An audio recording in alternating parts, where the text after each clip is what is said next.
Varota que apa wia cheke son chodoma o magado asapo eta e togiga adama etonia ba va jia ape ba asaya asadudwa vira sogorama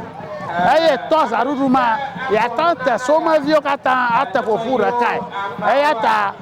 amiache epa afia atafiao dumagao oda tato oda ramu alaba oga tro asahegbe eyata afaivaima ikanya pakpave bla vo toma aganya he gbanto so ma oga du asahe la pa ya sheke magba ke afayama oga du ba asahe otro gbo fia ko anyan yodu afashapo ma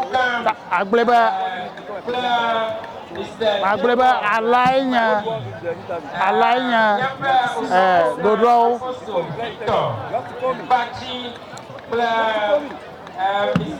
alainya dodo afema fa soma tutuza fa tarojimu aro to manyati o aro dati mnaza yenya rekawo lelerete miala rekawo novio marashi miadachi wachi plus suba soma na kongo yi enu teƒe ye me va kpɔ la enyakpɔ num togbɔ be nyo hã azã le mi si mi du etɔxɛ se gake mekpɔ be sometɔwo ƒe azã ehã le tɔxɛ vovototovi ale ko le mikpuiwo tɔme gake wo hã wowɔe le ɖoɖo tɔxɛ enyakpɔ ehia be ne míawo katã míalé míawo dekɔnu nu le asi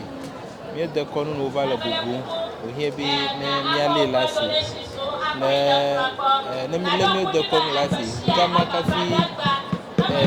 ŋgɔyiwo le ava mi le asi ɖe le míawo dekɔnu nu ŋu va le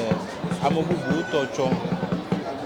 eye le nugblẽ le mía ŋu ena mía viwo le vava mi womenya woƒe dekɔnu nu o eta enu nyuie wònye be wole azã ɖum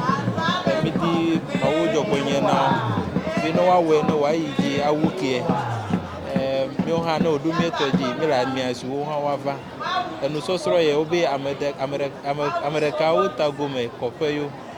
ne yi ame tɔe ava yi kpɔ nu ɖeka va le asrɔ̃ na ame le hã va tɔ wo nenema ke woava srɔ̃ nane tso gbɔ eta enu ye teƒe mi va kpɔe enya kpɔ ne mi enye enu nyuie eye mi kpɔ be enu nyuie wònyɔ next time mi agava kpɔe eta fifie mi zu ame ɖeka.